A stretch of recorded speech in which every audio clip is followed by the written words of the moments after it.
It's Thursday the 16th of February 2017, and you are listening to the Paul Clark Podcast.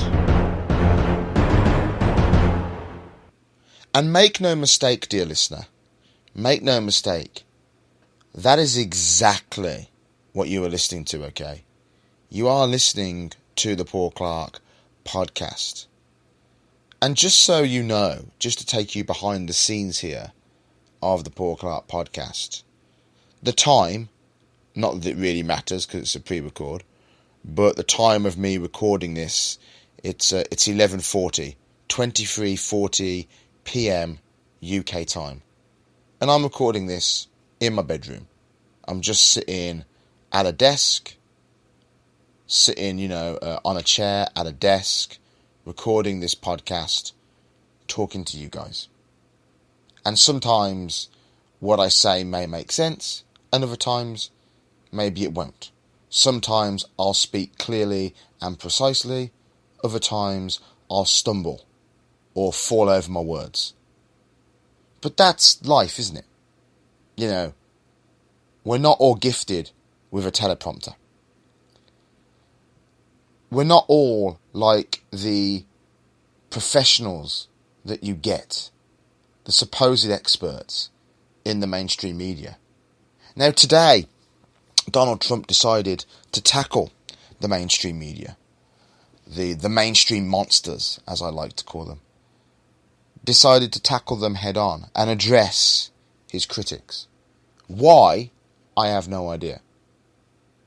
I don't know why he bothers. And it's quite funny because on one side of the Atlantic, you've got Donald Trump, you know, the man who many of you know I supported and believe in as the President of the United States. And then you've got our own Prime Minister here, Theresa May, someone else who I very much support. And certainly she can count on my vote, as long as she's there leading the Tory party, she can count on my vote for the 2020 general election. But you got two very contrasting people. One is Trump, who attacks the media directly, as he did magnificently today. And then you got Theresa May, who basically goes into a blackout, doesn't really talk to them unless she's got something to say. And these guys, the mainstream media, the mainstream monsters, don't really know what to do.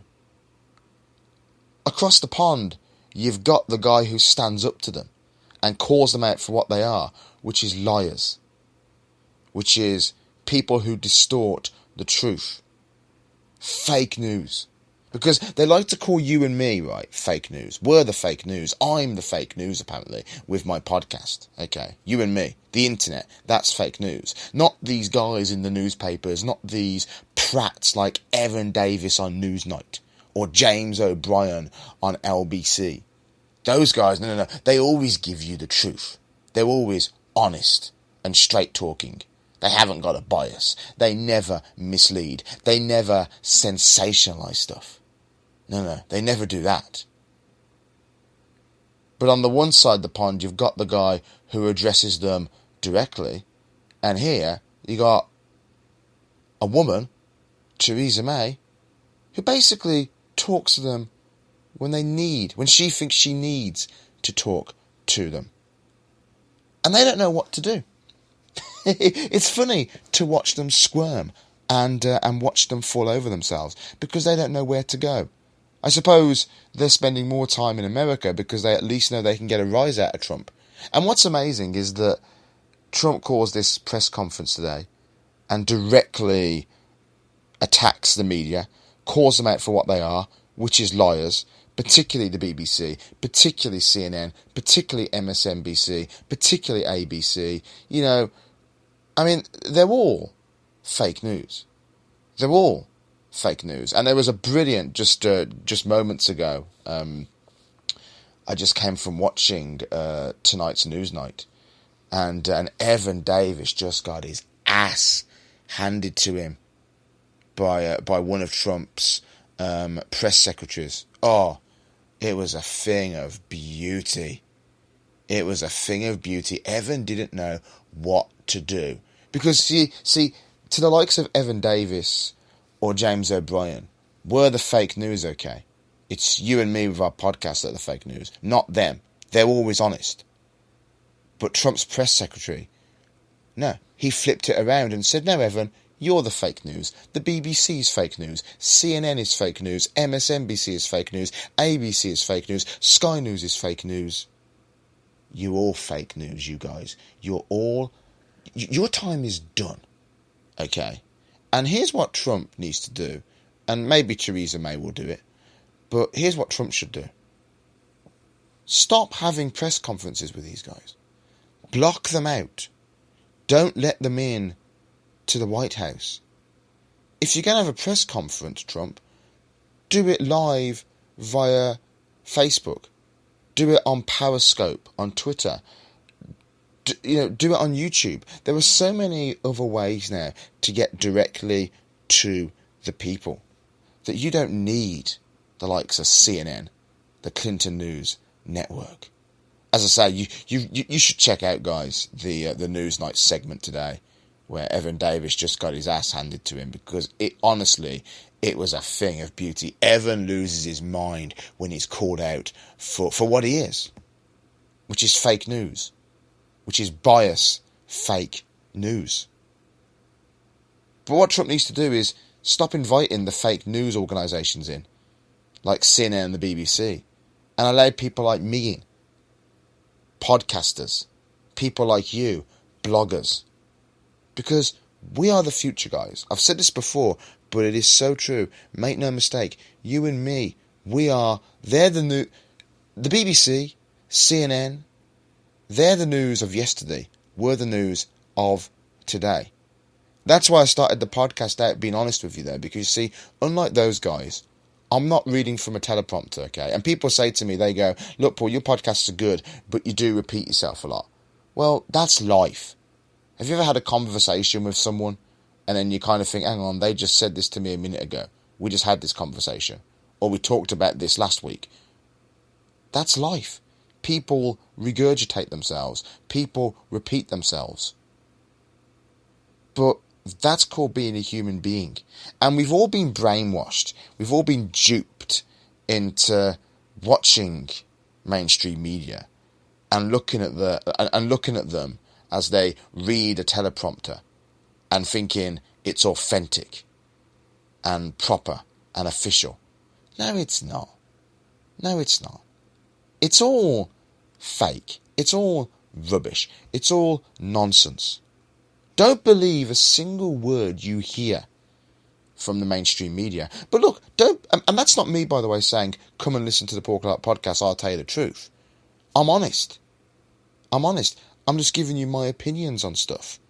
But as far as news goes, I don't know, go to Right Side Broadcasting if you want. Those guys do a very good, authentic job. There are many different... The days of sitting down as a family and watching the 6 o'clock news or the 10 o'clock news and then going into work the next day and discussing the news and thinking that you're getting proper, authentic facts and information are long gone. They are all liars. And I think Theresa's doing absolutely the right thing by ignoring them, you know. Because they're sort of like... They're angry with Trump. They're angry with Trump just generally. You know, every day is Trump. They can't shut up about the guy. You know, he could cure famine and plague and cancer and it wouldn't make a difference. They don't like him. They will do anything they can to undermine him. So any opportunity they can to attack him, they will. Whereas Theresa is actually gone quite quiet as far as the press goes. And they're sort of wondering today, well, you know, what's going on? You know, why has she gone quiet? Maybe she's doing her job. You know, maybe she's doing her job, guys. Maybe, did you ever think about that? Maybe you journalists should try doing a job, you know, a proper job. You know, not just being a gob on a stick and a mouthpiece. Actually try doing a job and actually doing research and gathering facts and information. And then you may actually find that you may have some credibility left. Theresa is doing the job she's elected to do, which is lead this country. That's what she is doing. She's actually, I mean, you know, it's like the way the press carried on after Brexit, you know, and sort of saying, well, she hasn't got a plan for Brexit. we haven't heard anything from number 10 Downing Street. She hasn't got a plan. The whole thing's in chaos. The whole thing's a shambles. No. How do you know that? Are the press like flies on the wall? Are they in every single room that she goes in? No, they're not. Do they know every single conversation she has? No, they do not. I have every faith in our Prime Minister. Now listen, if she doesn't do a good job of it, then we'll vote her out in 2020. That's how democracy works. But the press seem to think now, because what they've done is, particularly in America, they've gone beyond being news and reporting. And they're actually trying to undermine and usurp democratically elected leaders like Trump. They don't care about news anymore. They want him gone so bad. That's why they keep constantly going with the Russia line. It was Russia, it was Russia. Russia got Trump elected. So, let's just do a bit of role play. Here we go. Phone rings. Ring, ring, ring, ring. Hello? Hello, this is Vladimir Putin. Kevin Sorbo, go and vote. Vote for Trump. And Kevin Sorbo goes, okay. Ring, ring, ring, ring, ring, ring. Hello? Hello, Sean Hannity. This is Vladimir Putin. Go off and vote for Trump. Okay. Ring, ring, ring, ring. Hello? Hello, Judge Janine. Go off and vote. This is Vladimir Putin. Go off and vote Trump. Judge Janine, Kevin Sorbo, Sean Hannity, they put their phones down, they go off and they vote Trump. Because every single person in America had a phone call from Vladimir Putin telling them to go and vote Trump. Or they had beams, they had mind-altering drugs beamed directly into their heads that brainwashed them to voting for Donald Trump as the president. Because Russia did it. Everything's about Russia. Putin and Trump, they're in bed together. Putin rigged the election. No, here's what happened with the election. Hillary Clinton was a crap candidate that nobody liked.